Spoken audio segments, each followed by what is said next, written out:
Bismillahirrahmanirrahim. Assalamualaikum warahmatullahi wabarakatuh. Alhamdulillah wassalatu wassalamu ala rasulillah Sayyidina Muhammad ibn Abdillah wa ala alihi wa sahbihi wa mawalah. Ashhadu an la ilaha illallah wahdahu la syarikalah wa ashhadu anna sayyidana Muhammadan abduhu wa rasuluhu la nabiyya wa la rasula ba'dah. Yang sama-sama kita hormati dan kita muliakan segenap para alim ulama, para orang tua sepuh, para bini sepuh, para tokoh masyarakat. Wabil khusus yang sama-sama kita hormati dan kita muliakan, alhamdulillah guru kita telah hadir di tengah-tengah kita. Mudah-mudahan hadirnya beliau senantiasa menambah keberkahan untuk kita semua. Yang sama-sama kita hormati dan kita muliakan segenap para pengurus Masjid Nurul Iman dan juga segenap para jamaah yang selalu hadir istiqomah. Mudah-mudahan segala rangkaian ibadah kita diterima oleh Allah Subhanahu wa taala. Hadirin jamaah yang dimuliakan Allah Subhanahu wa taala, sebelum ta'lim rutin kita mulai, seperti biasa mari kita sama-sama baca suratul Fatihah, khusus untuk kita semua yang selalu hadir istiqomah, yang selalu ikut membantu dalam segala kegiatan yang ada di masjid kita.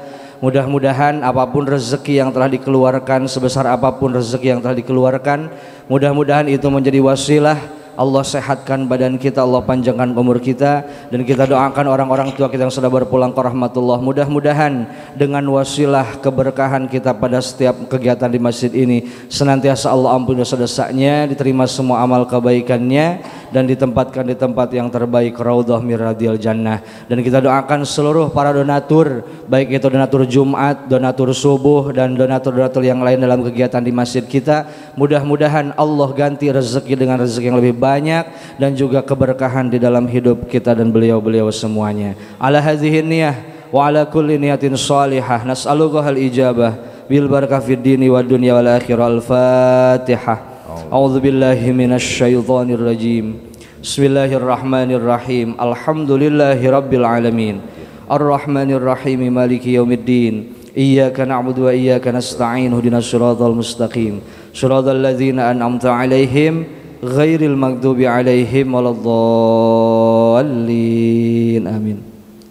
Hadirin jamaah yang dimuliakan Allah Subhanahu wa taala, mari sama-sama kita simak. Mari sama-sama kita disimak dengan khidmat Mau'izatul Hasanah yang akan disampaikan oleh guru kita tercinta Habibana al-Mahbub Al-Habib Syafiq bin Ali Ridha. Dengan segala hormat kami persilahkan. Shallu ala Muhammad.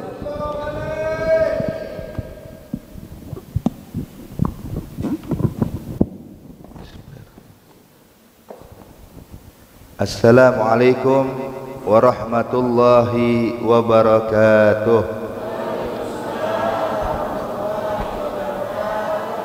Alhamdulillahilladzi hadana li hadza wa ma kunna linahtadiya laula an hadana Allah.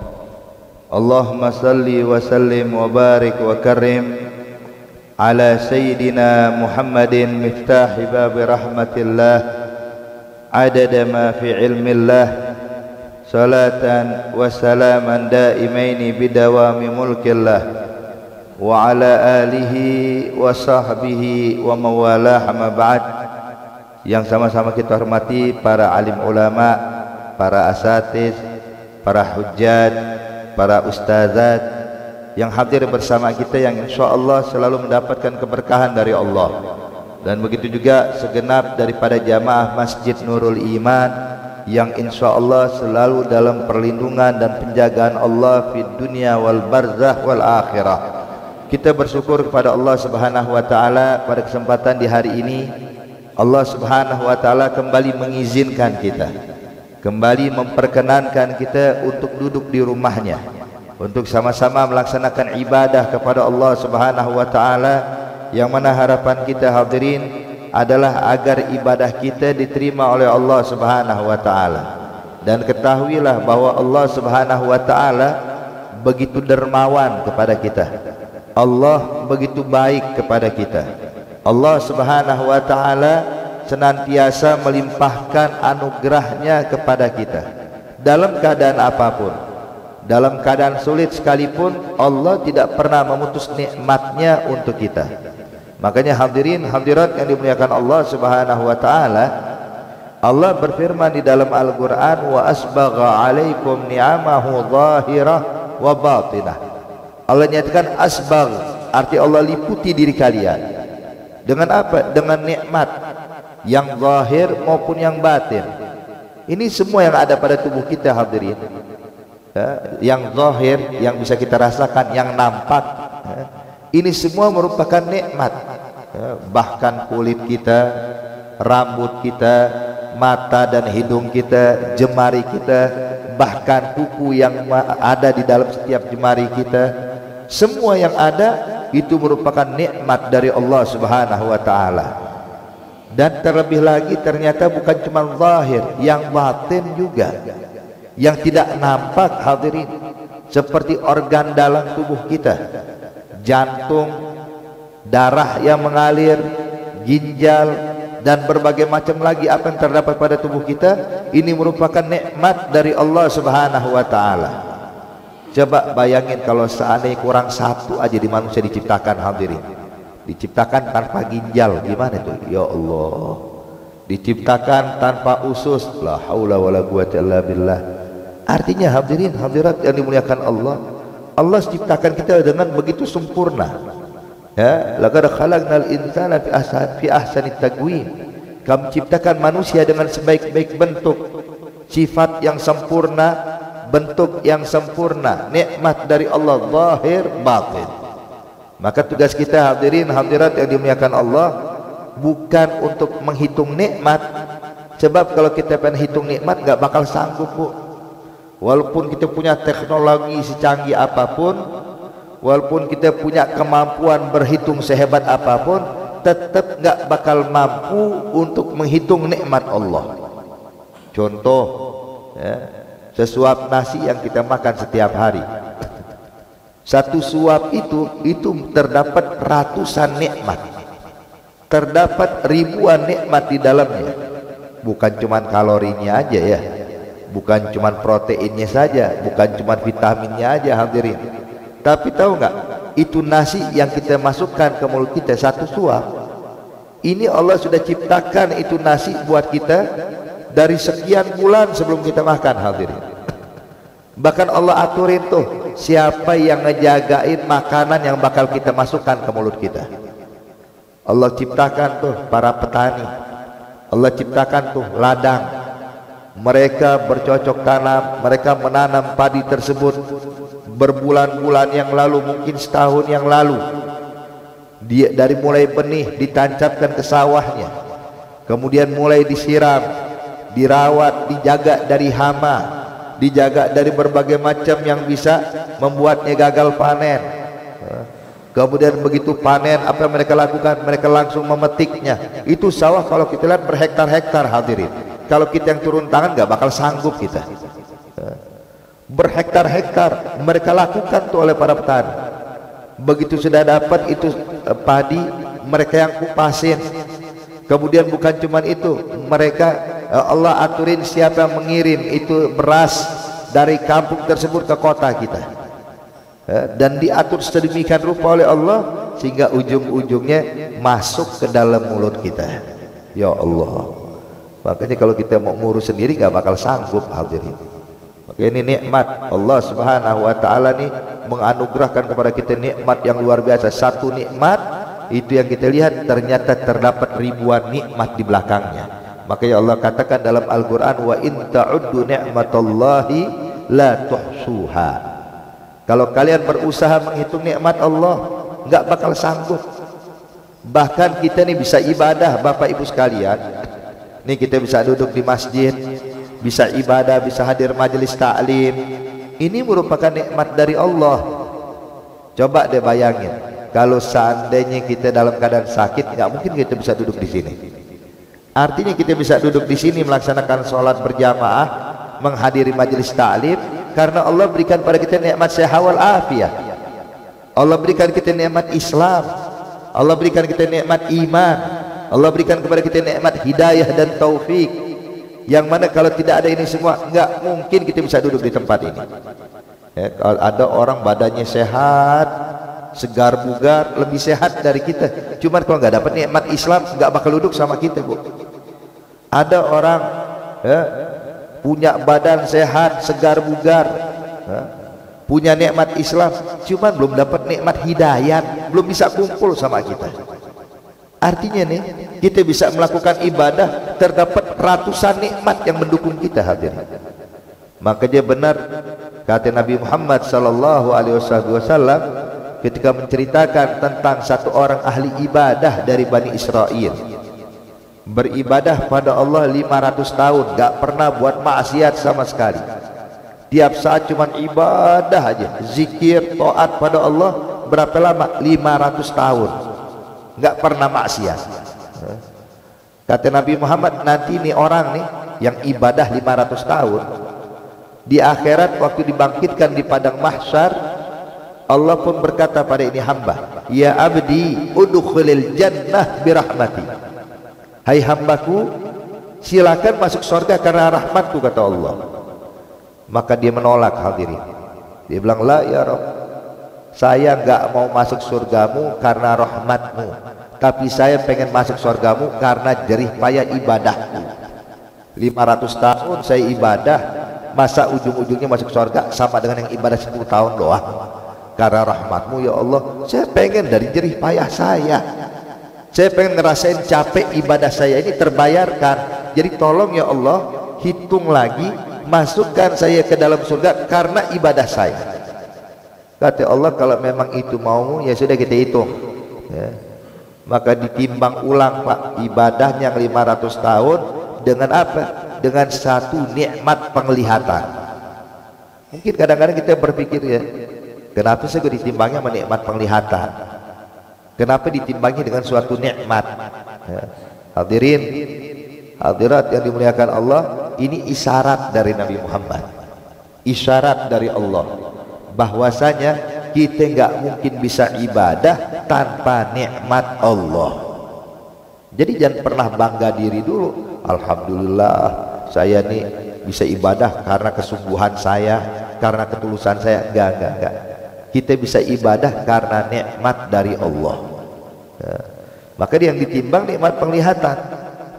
Begitu ditimbang nikmat penglihatan, ternyata nikmat penglihatan lebih berat dibandingkan ibadahnya 500 tahun. Ya Allah, apalagi kita nih ibadah nggak nyampe 500 tahun kita ya, betul ya. Paling ibadah berapa tahun kita?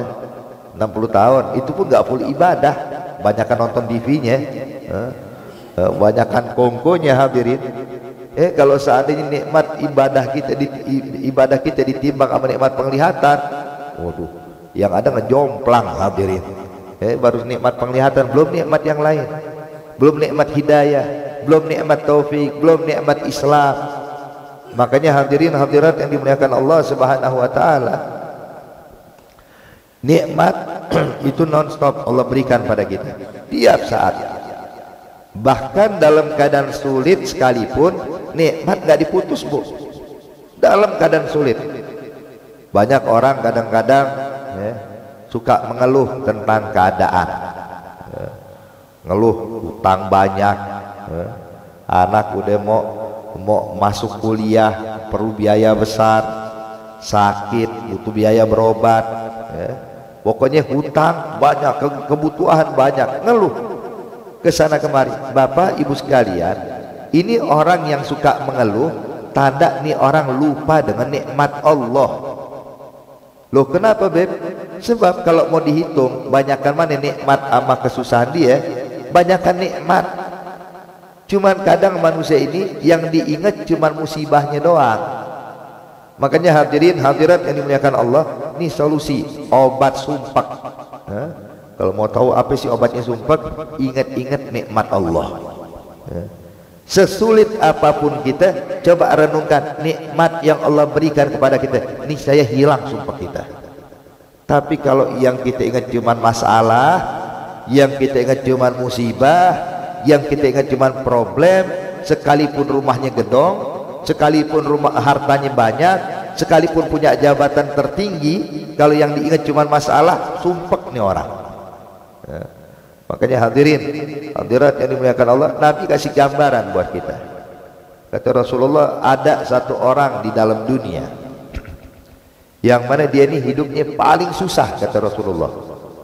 Rumah kagak punya, sakit-sakitan dari mulai lahir sampai meninggal, keluarga kagak ada, nggak ada yang ngurus, uang tidak ada. Artinya orang yang paling susah, yang paling menderita dalam dunia. Nanti di akhirat, kalau orang ini dimasukkan ke dalam surga, dia baru nginjekin tuh kaki kanannya ke dalam surga, baru ngerasain surga. Allah tanya pada ini hamba, hai hambaku, apakah engkau pernah ngalamin masalah, pernah ngalamin problem, pernah ngalamin musibah? Saking nikmatnya dia bilang, enggak pernah ya Allah. Sebab yang diingat nikmat, yang dirasakan oleh dia nikmat, sehingga musibah yang dahulu berat hilang semuanya. Tuh. Begitu juga sebaliknya kata Nabi, ada orang yang paling istimewa di dalam dunia, hartanya paling berlimpah, kedudukannya paling tinggi, pengikutnya banyak, kalau jalan itu dihormati oleh banyak manusia, dielulukan oleh orang.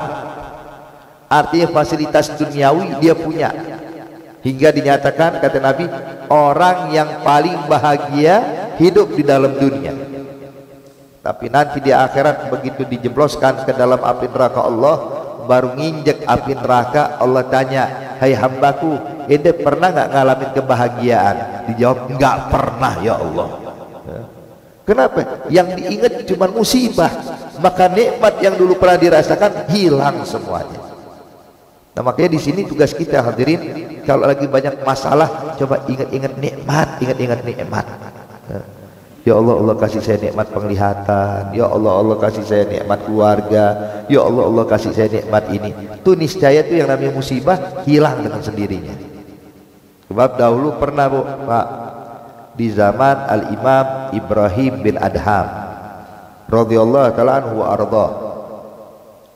Ada Imam Ibrahim bin Adham, ketika beliau sedang berjalan, melihat ada satu orang tua renta duduk di pinggir jalan, matanya buta, terkena penyakit kusta. Itu anggota tubuhnya itu rontok sedikit demi sedikit, tapi mulutnya nggak pernah berhenti dari ucapan alhamdulillah. Ini ucapan alhamdulillahnya juga beda hadirin.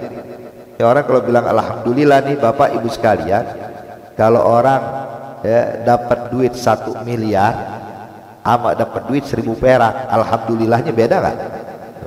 Beda. Kalau seandainya lagi jalan tentu ada orang ngasih, nih buat Bapak, diamplopin, masya Allah seneng. Pas lihat istri cuma 5000 perak, ya alhamdulillah deh.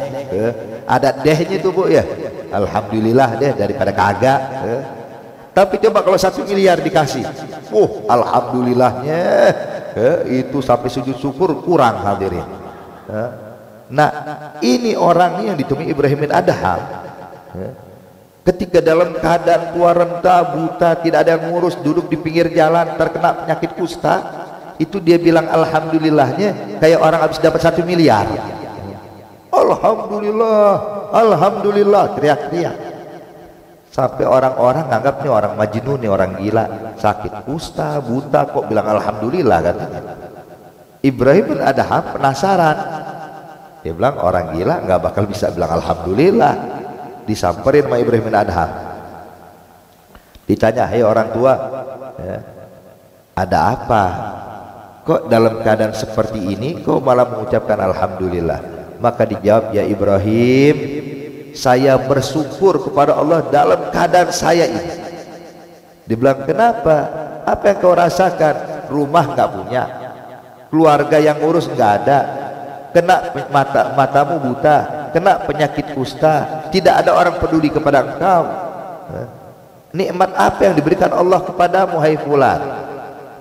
Maka dijawab, ya Ibrahim, saya mendapatkan nikmat yang saya rasakan ini. Yang pertama, saya dipilih sama Allah menjadi orang yang beragama Islam. Saya bersyukur. Dan yang kedua, Allah izinkan lidah saya untuk bisa menyebutkan namanya. Maka ini nikmat besar yang gak diberikan pada orang banyak. Tuh lihat hadirin hadirat, ini kayak nikmat Islam nih yang kita rasakan tadi. Ini nikmat luar biasa. Itu disebutkan hadirin di dalam riwayat hadis, kalau seandainya ada orang tidak memiliki apapun di dalam dunia tapi cuma punya nikmat Islam doang, maka ini orang yang paling beruntung di akhirat. Ya.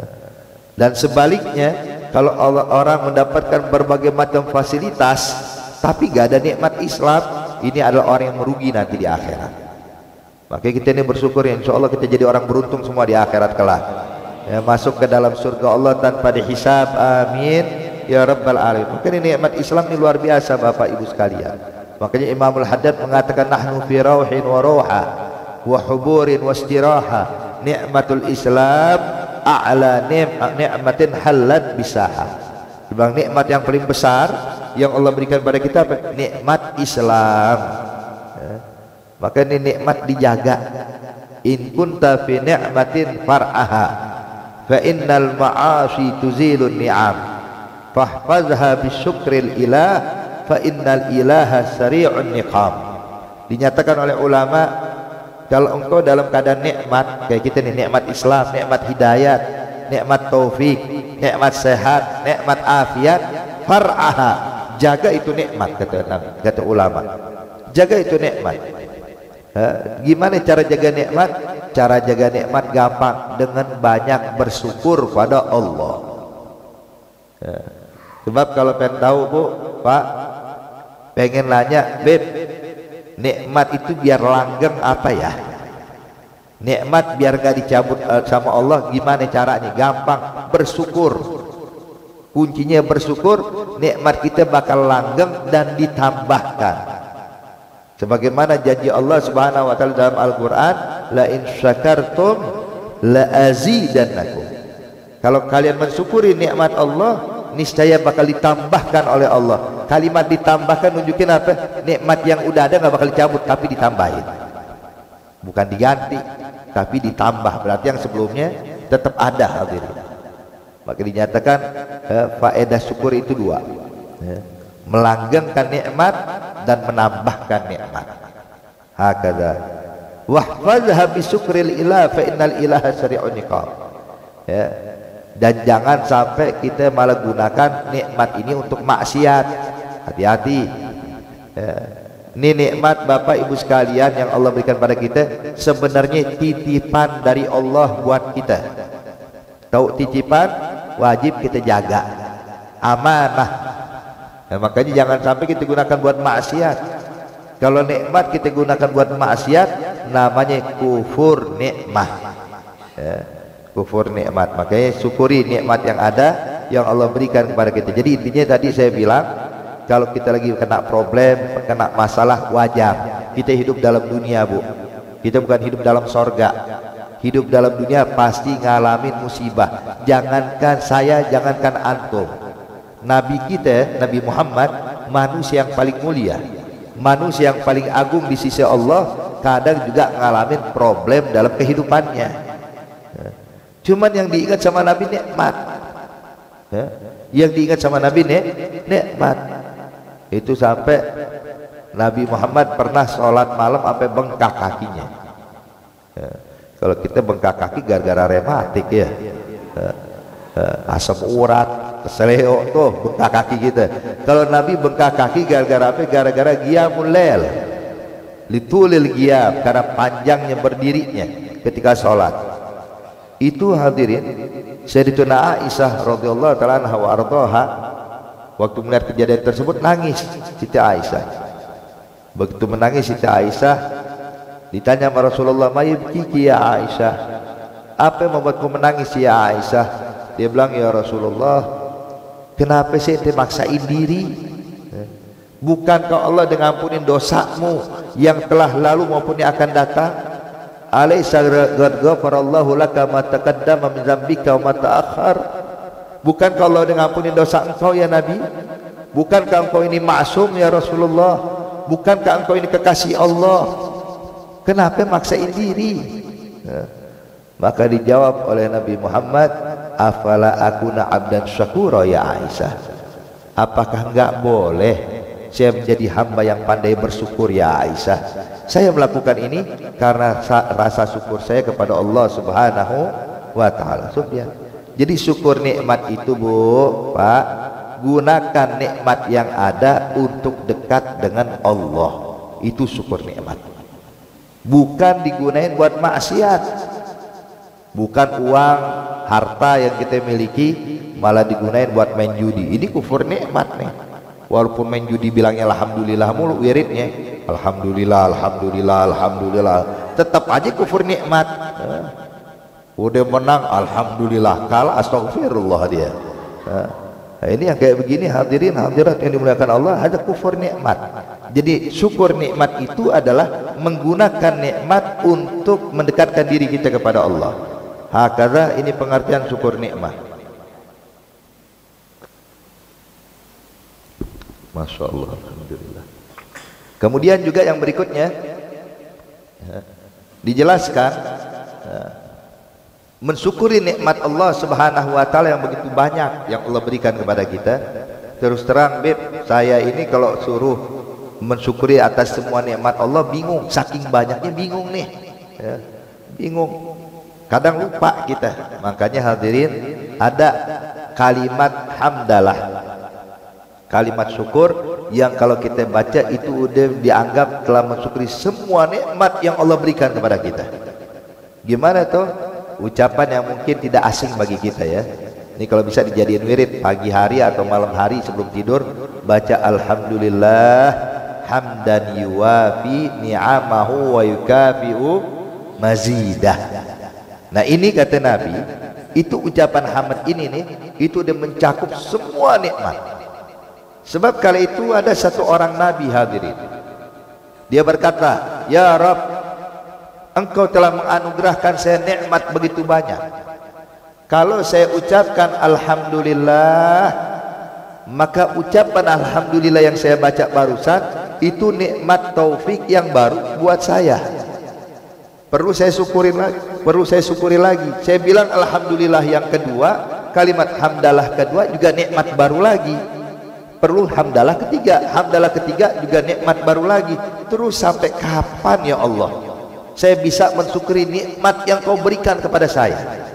Maka diajarkan sama Allah, kalau engkau pengen mengucapkan alhamdulillah, kalimat hamd, bersyukur atas seluruh nikmat yang aku berikan maupun yang akan aku berikan, maka bacalah alhamdulillah hamdan yuwafi ni'amahu wa yukafi'u mazidah.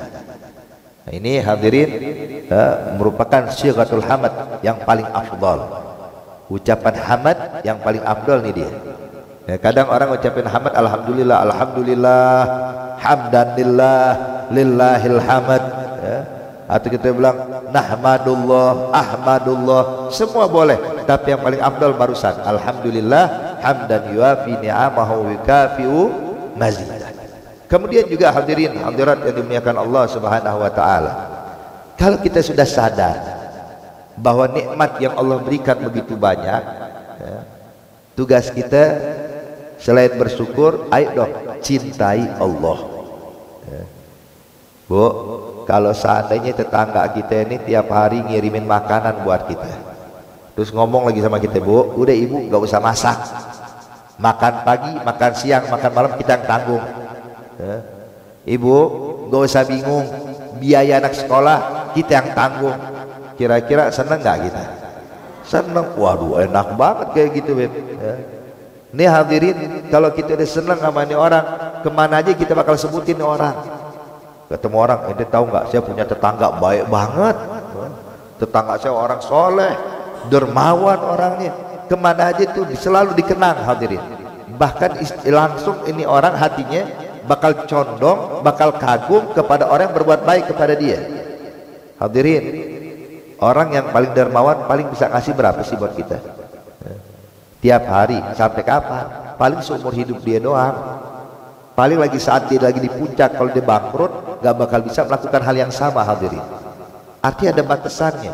Tapi Allah dari mulai kita lahir sampai kita wafat, nikmat gak pernah diputus oleh Allah. Terus masa iya kita gak cinta sama Allah? Makanya Nabi pesan sama kita, Bapak Ibu sekalian, Nabi berpesan di dalam hadis, kata Rasulullah, ahibbullaha lima yaghzukum bihi min ni'amih wa hibbuni li hubbillah wa hibbu ahla baiti li hubbi. Nabi menyatakan, cintai Allah atas anugerah yang selalu diberikan Allah kepada kalian, nikmat yang non-stop Allah berikan kepada kita. Maka di sini wajib kita syukuri hadirin.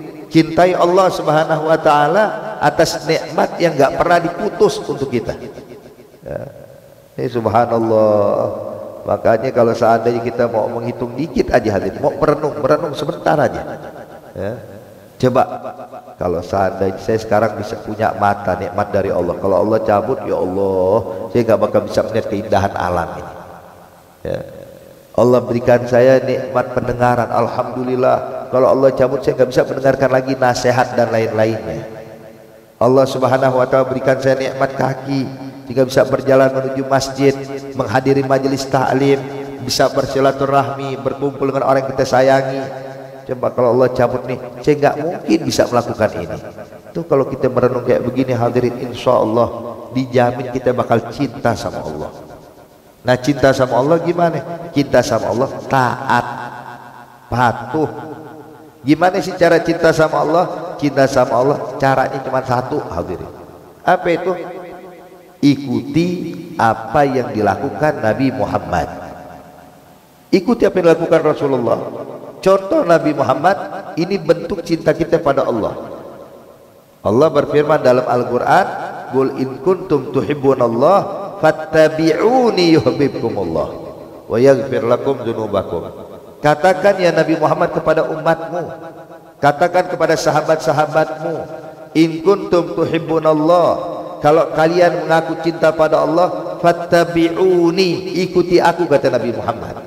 Contoh saya, cara makannya ikutin saya, cara minumnya contoh saya, cara masuk masjid keluar masjid ikutin saya, cara berpakaian ikutin saya, cara masuk rumah ikutin saya, cara keluar rumah ikutin saya. Semua yang dilakukan Rasulullah praktekkan dalam kehidupan kita, semuanya. Ini bentuk daripada kecintaan kita kepada Allah. Ya, sekarang nih kita ada dalam masjid ya. Kalau kita masuk ke dalam masjid, masuknya kaki kanan kaki kiri, keluar masjid kaki kanan kaki kiri. Saya mau tanya, tadi ibu bapak masuk masjid kaki kanan kaki kiri? Hah? Kanan beneran? Apa lupa? Apa lompat tadi masuknya ya? Hadirin, ini aja nih kita amalin, nggak usah muluk-muluk hadirin. Pokoknya kerjain apa yang bisa dilakukan seperti Rasulullah. Cuman ingat, kita lakukan ini benar-benar demi mencontoh dan demi meneladani Nabi Muhammad, bukan sekedar rutinitas. Kalau kita mengamalkan suatu amalan, kita anggap ini cuma rutin doang, maka ini nggak bakal dapat pahala hadirin. Makan pakai tangan kanan, kenapa makan pakai tangan kanan? Lebih enak daripada tangan kiri. Sebab saya nggak kidal. Yang kayak begini artinya ente makan pakai tangan kanan, cuman nggak nyontoh Nabi. Tapi coba dimulai sekarang hadirin, kita makan minum, masuk masjid keluar masjid, masuk rumah keluar rumah, melakukan aktivitas kita setiap hari, niatkan demi mencontoh Nabi Muhammad. Masuk masjid kaki kanan, biar kayak Nabi Muhammad. Keluar masjid kaki kiri, biar mirip ya Rasulullah. Makan pakai tangan kanan, biar bisa mencontoh Nabi Muhammad. Tuh, jadi setiap aktivitas kita niatkan mencontoh Nabi. Pasti rasanya beda hadirin. Kalau kita anggap cuma rutinitas biasa, tapi begitu kita merasakan demi mengikuti apa yang dilakukan Rasulullah, maka itu rasanya lebih nikmat. Ibadah lebih nikmat, makan lebih nikmat, minum lebih nikmat, ibadah pun lebih nikmat hadirin. Makanya dahulu ya, pernah Sayyidina Khalid ibn al-Walid radhiyallahu ta'ala anhu ardah, ketika kita tahu masanya Sayyidina Khalid ini kan jenderal perang hadirin, panglima. Jadi walhasil ini selalu diutus oleh para Amirul Mukminin untuk berjihad di jalan Allah. Biasanya sebelum terjadi peperangan itu ada pertemuan nih, pertemuan antara panglima perang kaum muslimin dengan beberapa prajuritnya, dengan pembesar milik orang-orang kafir dengan beberapa prajuritnya. Biasanya nih ya, Mereka nego dulu, apa sih tujuan ente kemari hai umat Islam, apa yang kalian inginkan, apa yang diharapkan, kalau enggak dipenuhi apa yang terjadi. Jadi ada obrolan dulu. Jadi pernah Sayyidina Khalid bersama pasukan muslimin ketika ditugaskan berjihad ke daerah Romawi. Sebab dahulu Romawi hadirin ada dua ya, ada Romawi Timur, ada Romawi Barat. Romawi Timur itu adanya di Syam, di Syam, Syria, itu Romawi Timur. Makanya orang-orang Syam kalau ente lihat sama orang Eropa mukanya mirip, postur tubuhnya mirip. Sedangkan Romawi Barat yang sekarang ini Roma di Italia. Jadi Romawi Timur dulu yang paling berkuasa, Romawi Timur sebelum Romawi Barat yang paling berkuasa. Jadi walhasil itu selalu diutus perang tuh. Berangkat pasukan Khalid ibn Walid ke arah Romawi. Maka pemerintah Romawi bilang, coba temui panglima perang umat Islam, ajak duduk bareng, hidangkan makanan biar ngobrolnya cair. Sebab orang-orang Romawi takut sama orang Islam kali itu. Bilang maunya apa sih? Maka mulai ketika duduk hadirin nih pasukan muslimin berapa orang delegasi dipimpin oleh Khalid ibn Walid duduk satu meja dengan orang-orang kafir Romawi ini. Ketika dihidangkan makanan, makan sahabat, sebab tahu ini makanan halal, mereka makan. Dan ketika sedang memakan ada sedikit makanan milik Khalid ibn Walid jatuh ke bawah, jatuh ke bawah. Khalid ibn Walid ketika lihat makanan jatuh ke bawah sadar ada makanannya jatuh, maka dia bungkukkan badannya, dia ambil tuh makanan, dimakan oleh Khalid dari bawah. Dilihat sama pembesar-pembesar Romawi, sampai satu sahabat melihat perlakuan Khalid takut, waduh, ini Sayyidina Khalid melakukan ini takut Islam direndahin nih, dicolok. Ya Khalid, ya Khalid, da'it ta'am, tinggalin makanan yang udah jatuh, jangan dimakan, akhirnya kita bisa dihina. Khalid ibn Walid melihat nih sahabat negor dia kayak begitu, dipandang oleh Khalid, ente suruh saya tinggalkan sunnah Nabi demi mencari ridhonya mereka nih musuh-musuh Allah? Demi Allah, sampai kapanpun sunnah Nabi gak bakal aku tinggalkan, kata Khalid. Kenapa? Saya bangga bisa menjalankan apa yang diajarkan Rasulullah. Tuh lihat, sebab Nabi ngajarin bapak ibu sekalian, kita kalau makan ada yang tumpah, kata Nabi ambil tuh yang tumpah makan, kata Rasulullah. Jangan sampai syaitan ikut makan. Makanya Nabi kalau ada makanan jatuh nih dipungut dimakan, selagi tidak kotor-kotor banget ya. Bukan jatuh ke lumpur toto dimakan, ya jangan. Arti kalau jatuh masih tempatnya masih bersih, ambil makan, makan. Kata Nabi, ini makanan jangan sampai ditinggalkan, disisakan buat syaitan. Ente makan, aja nikmat, ambil buat ente. Nah hadirin, Khalid ibn Walid ditegur gara-gara mengut makanan yang jatuh. Dianggap khawatir nih orang-orang Romawi bakal menghina Islam. Lihat orang Islam tuh makan kayaknya itu susah banget ya, sampai yang udah jatuh dipungut lagi sama dia. Ini pikiran orang Romawi, tapi pikiran Khalid lah, ini bukan mungut makanan karena saya susah makan, bukan, tapi karena saya ingin mencontoh Nabi Muhammad. Tuh lihat, ini yang kayak begini yang bawa kemenangan buat Islam, yang bawa kayak gini hadirin, yang bawa kemuliaan buat Islam.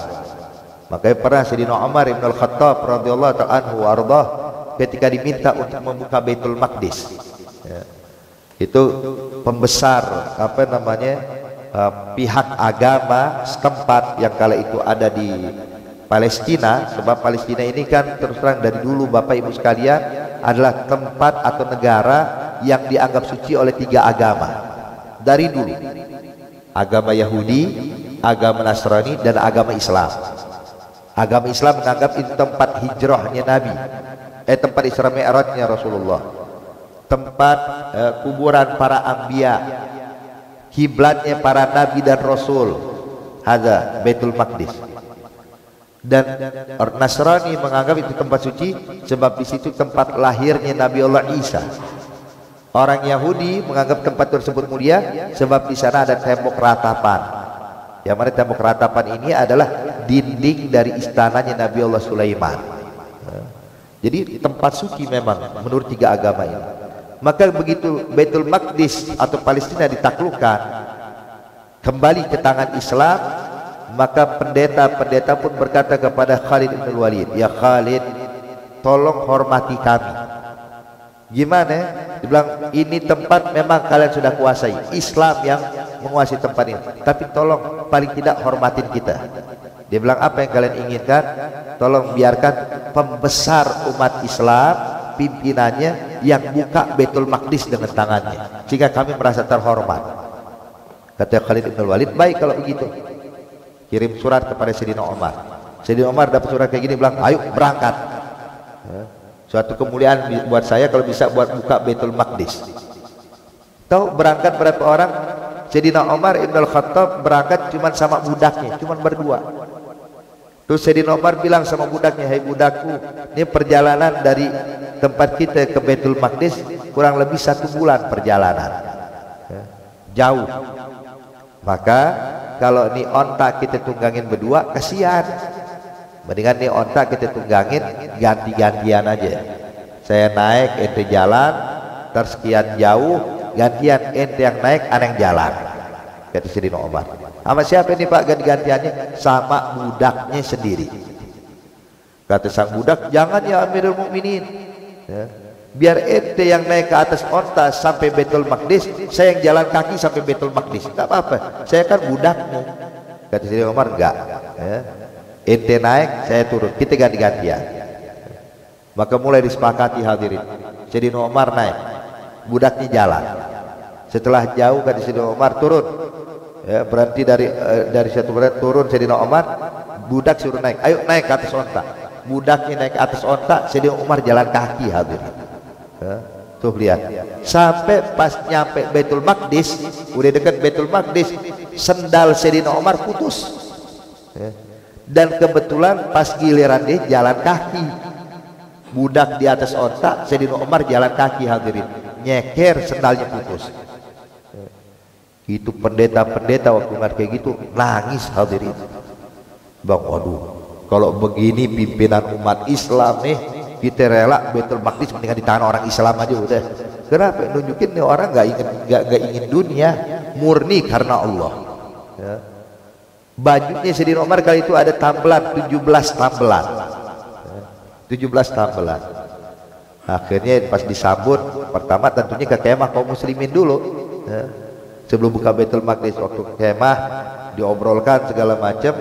Akhirnya Sayyidina Khalid bin Walid membawakan baju yang baru. Dia bilang, ya Amirul Mukminin, ini baju udah terlalu lama kau kenakan, dan baju ini udah banyak tambelannya, kurang lebih ada 17 tambelan.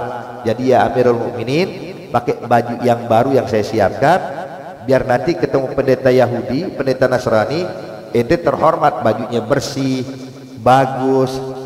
Kata Sayyidina Umar, kalau gitu ya sudah. Sayyidina Umar lepasin bajunya Pak, pakai baju yang baru. Begitu jalan berapa langkah ingin membuka Baitul Maqdis, berhenti Sayyidina Umar, nengok pada Khalid, ya Khalid, gelebek ya Amirul Mukminin, baju yang tadi saya pakai mana? Baju yang tambelan. Bilang ini, dibuka Mas Sayyidina Umar, baju yang baru, pakai baju yang lama. Dia bilang, ya Amirul Mukminin, kenapa kau lakukan ini? Kata Sayyidina Umar, nahnu qaumun a'adzana Allah bil Islam, law ibtaghaina al-izza ghaira Islam la'adzallana Allah. Kita ini suatu kaum yang menjadi mulia gara-gara Islam yang kita miliki.